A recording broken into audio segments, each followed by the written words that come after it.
Donc on me voit pendant le mois de juin et de juillet, et puis après je disparais. Pour un an encore. Donc merci, Pasteur Edmond, merci beaucoup pour ta vie. Merci pour ton courage dans la direction de notre jeune église. Elle a 4 ans. Elle a 4 ans dans quelques jours, dans quelques semaines. Et 4 ans dans la vie de quelqu'un, c'est pas beaucoup, mais c'est beaucoup aussi. Amen. Parce qu'il y en a qui font 1 an et puis qui meurent. N'est-ce pas? Bon, il y a des églises qui font 1 an et puis qui disparaissent. Bon, donc il y a 4 ans, on n'accordait pas de crédit à ce projet d'église. Il y a 4 ans, c'était juste une petite poignée de personnes qui sont retrouvées. Et puis bon, aujourd'hui, voilà. On parle même d'envoyer des pasteurs en Virginie, à Ohio. Ça veut dire qu'il s'est passé des choses. Et on peut acclamer Dieu pour ça. Très fidèle notre Dieu. Oui. Dieu a été fidèle avec nous et il le sera encore. Et il y a des choses qu'il est en train de faire, qu'il fera encore. Donc, ma vision est très grande pour notre ministère ici. Je voudrais bénir Maman Tédé, je voudrais qu'on l'applaudisse très fort. Maman Tédé, merci pour ton soutien à ton mari et ton engagement sincère à ses côtés. Vous savez, comme on dit, derrière un grand homme, il y a une grande femme.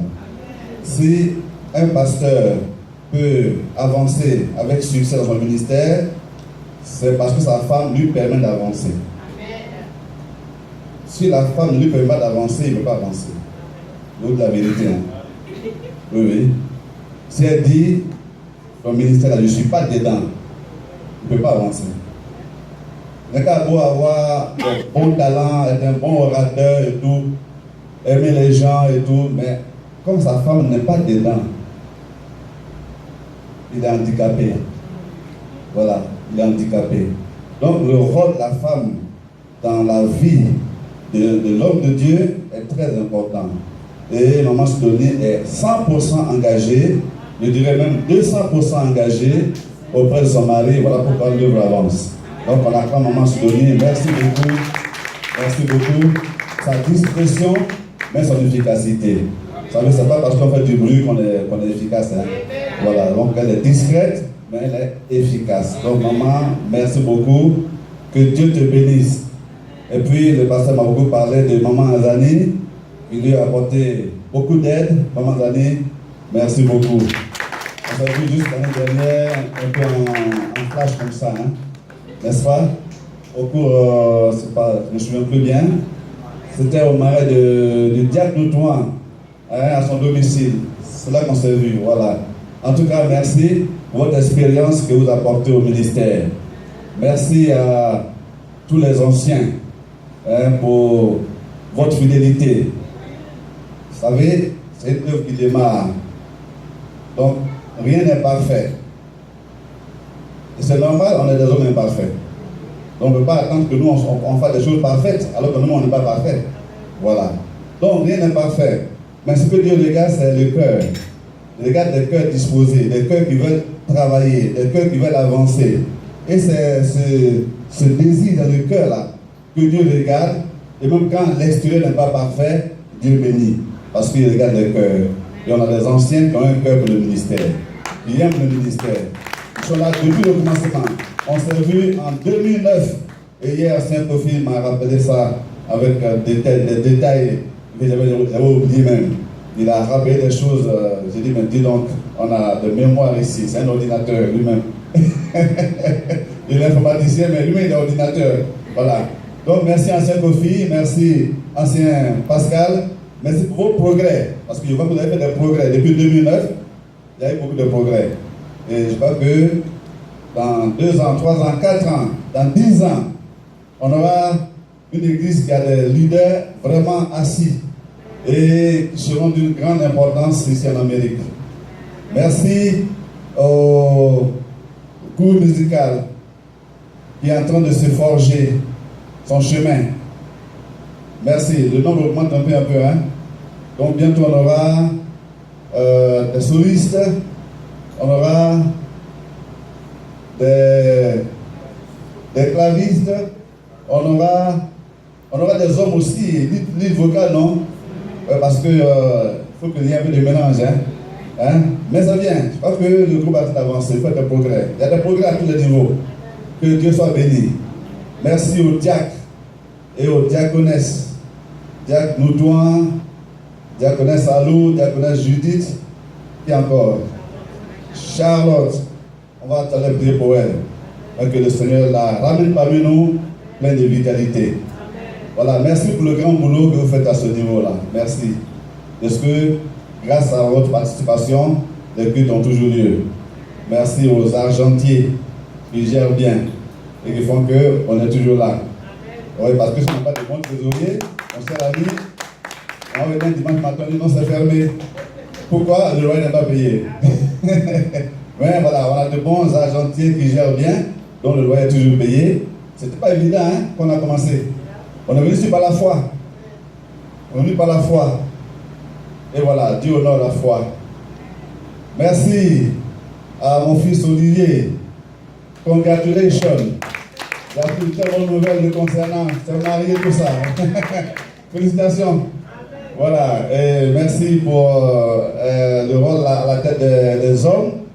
Et que Dieu vous bénisse. Maman Orso, je ne sais pas si elle est là ce matin. Est-ce qu'elle est là? Ah, d'accord. Merci, Maman Orso, pour le grand travail avec les femmes. Merci. Je n'ai pas oublié quelqu'un, mais voilà, je ne connais pas tout le monde. Hein? Donc, si j'ai oublié quelqu'un, ce n'est pas parce que je ne te t'aime pas. Mais merci à vous tous.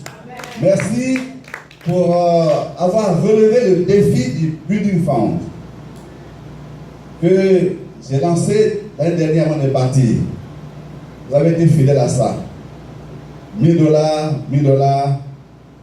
Et aujourd'hui, on est à combien là?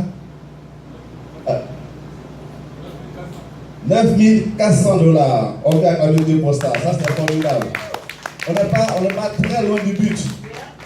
Et malgré les problèmes qu'on a connus, on est à 9400. Chapeau. Ouais, chapeau. Et je vous dis, hein, notre exemple là, on est en train de tricher ça ailleurs. Ouais, j'ai visité une église qui est en train de tricher ça. Donc c'était une bonne idée. Alors on ne se laisse pas voler notre idée. Voilà, j'ai fait un culte dimanche passé, quelque part avant de venir. Et dans les offrandes là, ils ont mis un panier pour les 10 000 offrandes et un panier pour Building Fund. J'ai dit, ah, alors que Dieu en avait parlé, il dit non, ils n'ont pas considéré ça. Maintenant je viens, ils sont dedans, ils disent, ah bon. Donc c'est une bonne idée. Il ne faut pas qu'on se laisse dépasser. Hein? Il faut qu'on continue et que le Building Fund achète un building pour qu'on soit chez nous.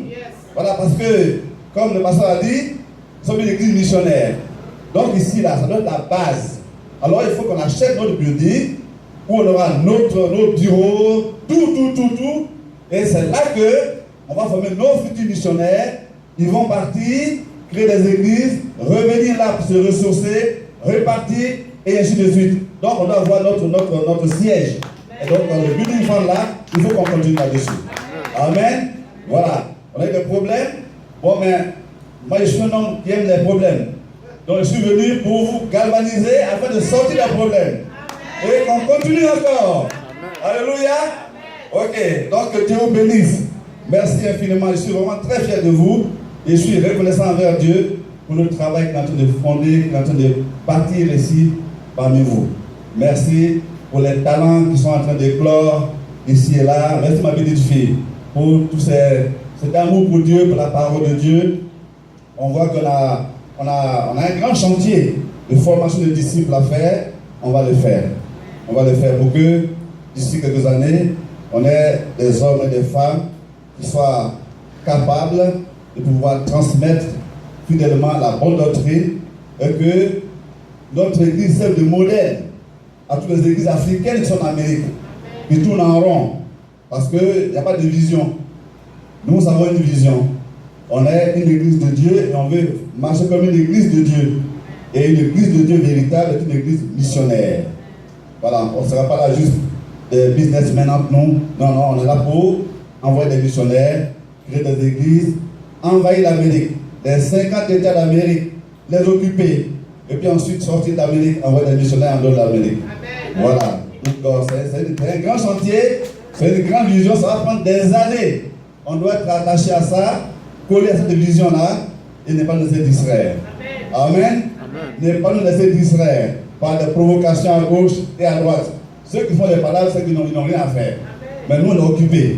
Occupés à gagner des armes en Amérique. Occupés à créer des églises. C'est un trop grand boulot pour aller faire palabres. Voilà, donc, on est occupés. Alors, on va travailler. Amen. Merci beaucoup. Et donc, ce matin, je voudrais vous encourager dans 1 Timothée 6, verset 17 à 21. 1 Timothée 6, verset 17 à 21. On est à quelle heure là-bas? 12h30, non? C'est ça? Oui, ça marche. Ça marche, non? C'est 12h. C'est pas l'heure. 12h47. 47. Dieu, donc il est déjà l'heure. On finit à quelle heure? 14h, d'accord. D'accord. Ah, mon œil était sur la montre là-bas, hein? D'accord, ok, c'est compris. Prions le Seigneur. Père éternel, on te remercie pour ta bonté, pour ta fidélité. Merci de ce que l'Église t'appartient. Et quand tu as commencé un travail, tu le poursuis, tu l'achèves. Merci parce que tu as commencé ici un grand travail. Tu vas le poursuivre. Merci pour les églises qui naissent. Merci pour les missionnaires qui partent. Merci Seigneur pour les équipes missionnaires qui partent. Gloire à toi pour le siège qui est acquis. Merci Jésus. Merci infiniment. Que ton nom soit béni ce matin. Bénis ta parole, qu'elle nous encourage, qu'elle nous valise, qu'elle nous délivre de toute torpeur au nom de Jésus-Christ. Amen. 1 Timothée 6, verset 17 à 21. 1 Timothée chapitre 6, verset 17 à 21.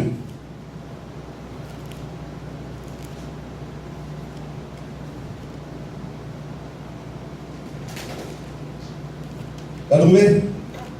Si t'as trouvé, vous pouvez pas lire. Amen. Je lis la parole de Dieu, 1 Timothée 6, verset 17 à 21. Recommande aux riches du présent siècle de ne pas être orgueilleux et de ne pas mettre leur espérance dans des richesses incertaines, mais de la mettre en Dieu, qui nous donne avec abondance toutes choses pour que nous en jouissons. Recommande-leur de faire du bien, d'être riche en bonne œuvre, d'avoir de la libéralité, de la générosité et de s'amasser ainsi pour l'avenir un trésor placé sur un fondement solide, afin de saisir la vie véritable. Ô Timothée, garde le dépôt, en évitant les discours vains et profanes, et les disputes de la fausse science dont font profession quelques-uns, qui se sont ainsi détournés de la foi. Que la grâce soit avec vous. Amen. Amen. Merci ma fille. Ok. Donc, le titre de notre message, c'est « Ne crains rien, sois généreux ». Ne crains rien, sois généreux. Alors, on va introduire le message par le verset 21. Qui dit, verset 21, « Ô Timothée, garde le dépôt, en évitant les discours vains et profanes et les disputes de la fausse science, dont font profession quelques-uns qui se sont ainsi détournés de la foi. Que la grâce soit avec vous. » Amen. Paul veut dire à Timothée de croire Dieu au lieu de croire la fausse science qui conduit le monde à la ruine. Croire Dieu. Mes chers frères, croyons Dieu. Croyons la parole de Dieu. Parce que la parole de Dieu est la vérité. Croyons Dieu au lieu de croire aux savants de ce monde. Croyons Dieu au lieu de croire aux philosophes de ce monde. croyons Dieu ou de croire aux hommes politiques de ce monde. Ils ont rejeté Dieu. Ils se sont pris pour sages. Ils se sont vantés d'être sages. Et voilà, leur sagesse conduit le monde à la ruine. Dans leur sagesse, ils autorisent le mariage homosexuel. C'est la sagesse de l'homme. Dans leur sagesse, ils autorisent le culte de l'homme. Ils autorisent des sacrifices humains pour s'enrichir.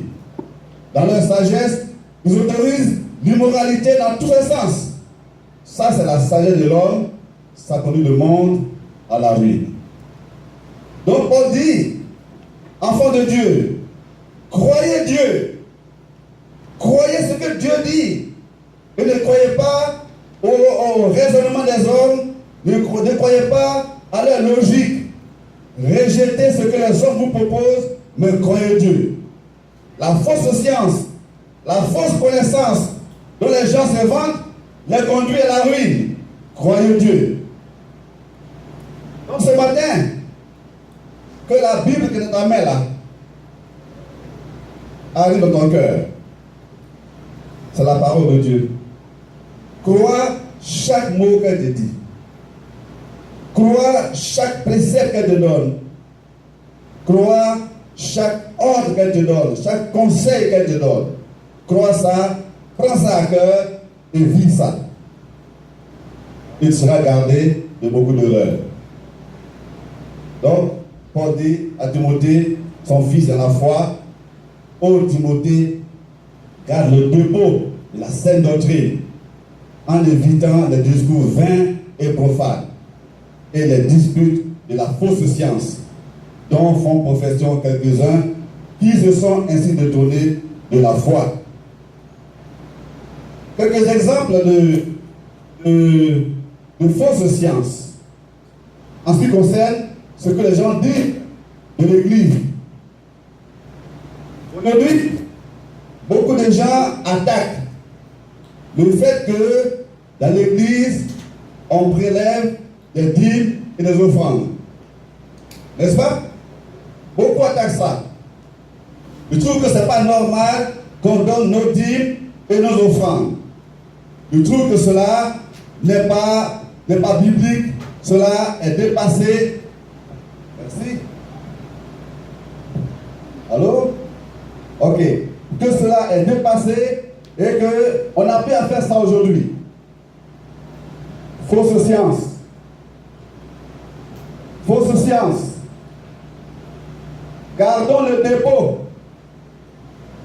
Et ne croyons pas les choses qu'on vient dire contre la foi chrétienne pour nous décourager et pour nous amener à ne plus servir Dieu. Fausse science.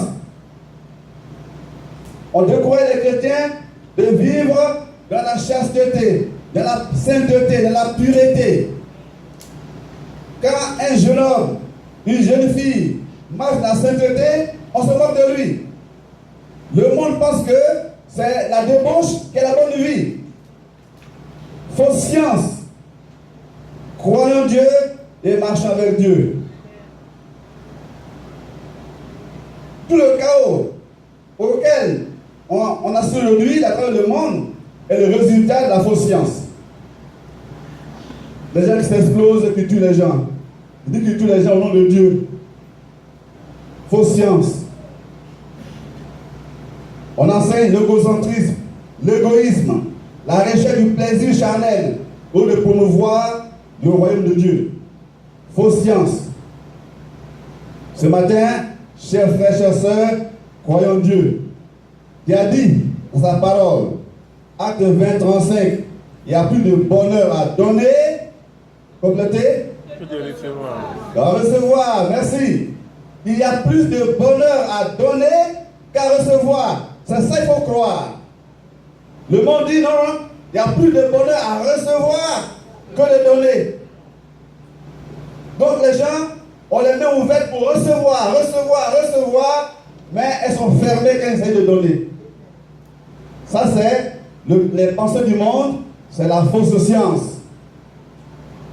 Et donc ce matin, je suis là encore pour vous exhorter par rapport à la pensée de Dieu concernant la générosité.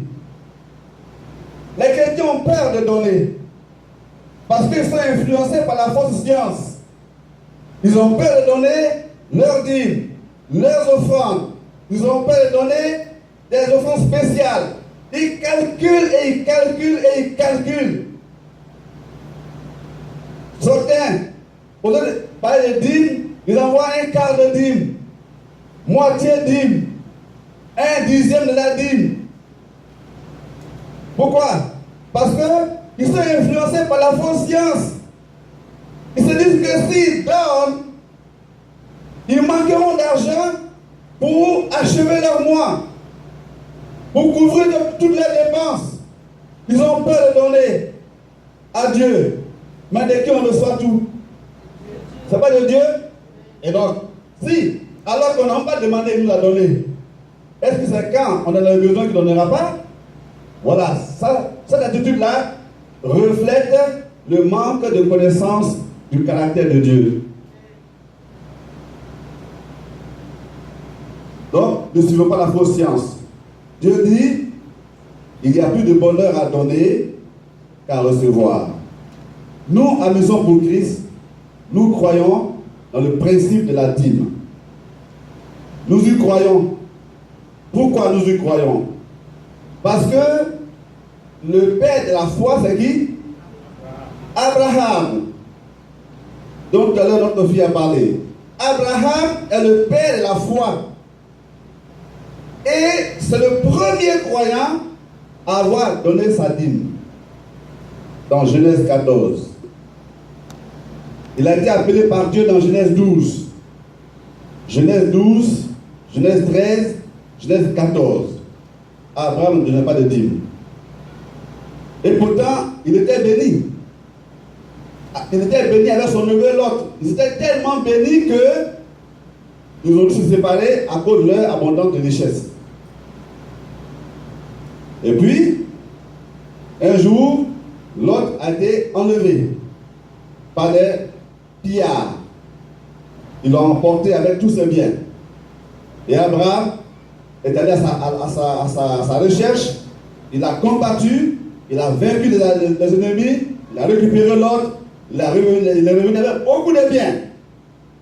Et quand il est revenu avec beaucoup de biens, alors est apparu devant Abraham Melchisedec, un serviteur du même Dieu qu'Abraham, mais qu'Abraham ne connaissait pas. Donc Abraham n'était pas le seul croyant. Il y avait d'autres croyants. Mais Abraham a été appelé pour une mission précise. Pour que, à travers lui, le peuple de Dieu soit formé, et qu'à travers le peuple de Dieu, le salut arrive, et le sauveur du monde arrive, et qu'on puisse tous avoir l'occasion de recevoir Jésus-Christ. Voilà pourquoi Dieu a appelé Abraham. Sinon, en dehors d'Abraham, il y a d'autres croyants. Donc, il s'appelait Melchisedec.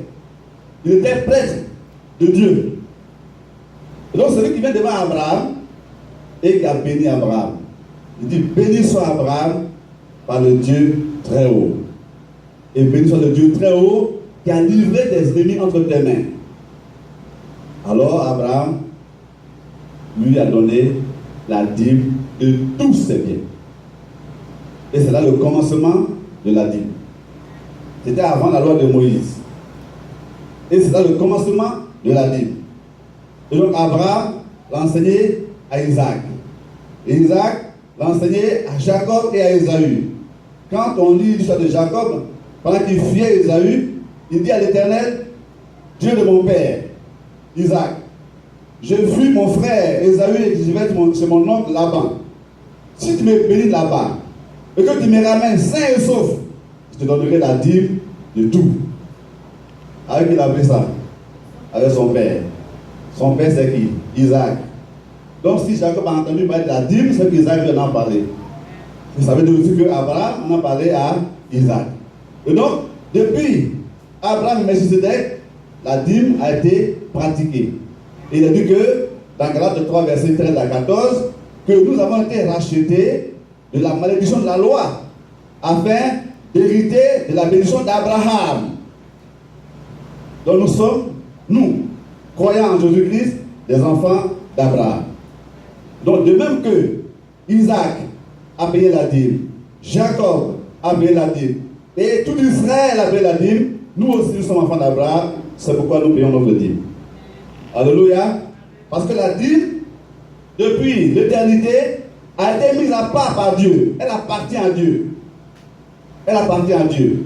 De tout ce que Dieu donne à l'homme là, Dieu a mis de côté, il a mis la main sur le 10e. Donc, quand je reçois une bénédiction, eh bien j'enlève ce qui revient à Dieu. Et puis le reste, c'est à moi, je le gère en fonction de mes besoins. Mais le 10e là, il appartient à Dieu. Et si je ne le donne pas à Dieu, il va me suivre pour récupérer sa chose.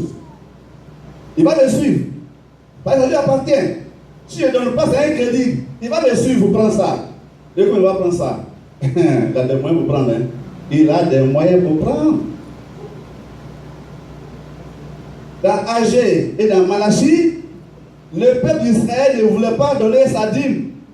Il ne voulait pas s'occuper de l'œuvre de Dieu, de la maison de Dieu. Et la maison de Dieu était abandonnée. Les sacrificateurs qui devaient vivre des dîmes, les lévites, tout ça, comme ils n'avaient rien pour manger, ils sont allés faire leur champ, ils ont quitté le temple. Donc, le sacrifice a cessé au temple. Et Dieu s'est fâché contre le peuple qui retenait la dîme. Comment il a fait? Eh bien, il a envoyé les sauterelles. Les sauterelles pour prendre la dîme. Les sauterelles ont mangé toutes les récoltes. Ils ont passé à avoir faim et à se plaindre. Mais on a fait des grands champs, on espérait avoir des grandes récoltes et puis rien. Dieu dit, c'est parce que vous m'avez volé ma dîme. Voilà pourquoi j'ai envoyé les sauterelles la récupérer. Apportez la dîme, parce qu'elle m'appartient. Apportez-la et vous allez voir si je ne répands pas sur vous la bénédiction en abondance. Voilà comment la promesse est arrivée. C'est une querelle entre Dieu et son peuple. Il s'est plaigné pourquoi les sauterelles mangeaient leur récolte. Dieu dit c'est parce que vous ne payez pas la dîme. La dîme m'appartient. Si vous la donnez, vous la payez pas, mais moi je la récupère autrement. Et c'est comme ça. Vous voyez que souvent on a beaucoup d'argent et puis on est content. Et on rêve bien. Mais on ne prévoit pas de remettre à Dieu ce qui lui revient. Et puis subitement, des problèmes inattendus arrivent. Et puis voilà, dépense. Tout est parti. On ne comprend rien. Il faut voir ça. Donne la dîme de Dieu. Et il va protéger les 90%. Amen. Amen. Ça c'est comme ça. Dieu a mis la dîme de côté depuis l'éternité. La dîme lui revient. Si on ne donne pas, il apprend forcé. Donc il vous met de bon cœur et bien de bénir que de retenir ça et de tout perdre. Car c'est Dieu qui nous donne toutes choses avec abondance. Alléluia. Amen. Donc voilà pourquoi nous on croit à la dîme. Et donc ce matin, moi j'aimerais encourager chacun de nous à considérer le fait de la dîme. À considérer ça. Si Dieu t'a fait la grâce d'avoir un petit boulot, d'avoir ton salaire hebdomadaire ou c'est pas par quinzaine ou par mois, je ne sais pas comment on paye ici, mais en tout cas, quand tu as ton salaire là, il ne faut pas réfléchir. Première chose, enlève en même temps la part qui revient à Dieu. Ça c'est la première, ça doit donner un réflexe. Mettre de côté la part de Dieu en même temps. En même temps. Ça c'est un bon réflexe. Et en faisant ça, on fait preuve d'obéissance envers le Seigneur. Et il est content. Je vois qu'on a reçu la leçon, et on a un cœur incliné à faire sa volonté. Et pour ceux qui font ça, eh bien les promesses sont aussi attachées. Il dit à Israël que si on donne la dîme, eh bien, il va ouvrir pour nous les écluses des cieux. Il fera pleuvoir sur nous la bénédiction en abondance. De telle sorte que même les païens le verront. Et ils diront, je te bénis, hein. Tu es béni, hein. Les païens vont voir ça. Parce que c'est lui qui va déverser. Voilà la promesse, s'attacher à ça. Alors il faut juste obéir. Amen. Amen. Il faut croire ça. Il ne faut pas croire la fausse science. Il dit que non, c'est fini, on a plus la dîme, c'est faux. Hein? Si tu ne crois pas ça, tu te crées des problèmes pour rien. Ensuite, dans ce passage qu'on a vu, On va voir les recommandations que tu donnes. Donc, grand 1, les recommandations du Père Céleste. Verset 17. Il dit, premièrement, de ne pas être orgueilleux. Recommande aux riches du présent siècle de ne pas être orgueilleux. Celui qui est orgueilleux, c'est celui qui se croit au-dessus de tous et de tout. Donc il est Dieu, quoi. Se croit au-dessus de tous et de tout à cause de sa richesse. Dieu aux riches. Donc dans l'église, il peut y avoir des riches aussi. Puisque Jésus est mort pour tout le monde. Il est mort pour les pauvres et pour les riches. Il est mort pour les moyens. Il est mort pour tout le monde. Le salut est ouvert à tout le monde. Donc Dieu sauve des pauvres, des hommes intermédiaires et des riches. Mais il dit aux riches du présent siècle de ne pas être orgueilleux et de ne pas mettre leur confiance, dans des richesses incertaines. De ne pas mettre leur confiance dans les richesses, parce que les richesses sont incertaines. Est-ce qu'on sait que c'est incertain les richesses? Si on ne sait pas, il faut le savoir, mes chers frères. Il faut le savoir, hein, qu'on peut être milliardaire le dimanche et puis lundi matin devenir zéro. Les richesses sont incertaines. Elles sont incertaines. Demandez au patriarche Job. Job, il était béni par le Seigneur. Béni, béni, béni, béni. Il avait des animaux en grand nombre. Il avait la paix dans sa maison. Ses enfants étaient prospères. Et puis, il s'est passé une affaire entre Satan et Dieu au ciel. Job n'était pas au courant. Et puis, un bon matin, viens. Chaque heure, une nouvelle arrive. Chaque heure, une nouvelle arrive. Ah, ils ont pris tous les moutons. Ils ont pris toutes les cabris. Ils ont pris toutes les chèvres. Ils ont pris tous les bœufs. Ils ont pris tous les chameaux. Ah! Et à la fin de la journée, les petits enfants sont tous morts. Incroyable. En un jour, tout est parti. Les richesses incertaines. Donc Dieu dit, 1, de ne pas être orgueilleux à cause des richesses. 2, de ne pas mettre de confiance dans les richesses parce qu'elles sont incertaines. Si Dieu nous a donné quelque chose, gloire à son nom. On a pu acheter une maison, alléluia, merci Seigneur. On a pu avoir une jolie voiture, merci Seigneur. On a pu avoir un bon compte bancaire bien fourni, alléluia, gloire à toi Seigneur. Mais qu'on ne soit pas orgueilleux. Et qu'on ne se dise pas, comme le mauvais riche là, ah, je me suis enrichi, j'ai de quoi manger pendant 40 ans, jusqu'à ma retraite, je suis tranquille. Il ne fait pas ça. Ne mets pas ta confiance dans les biens de ce monde, ils sont incertains.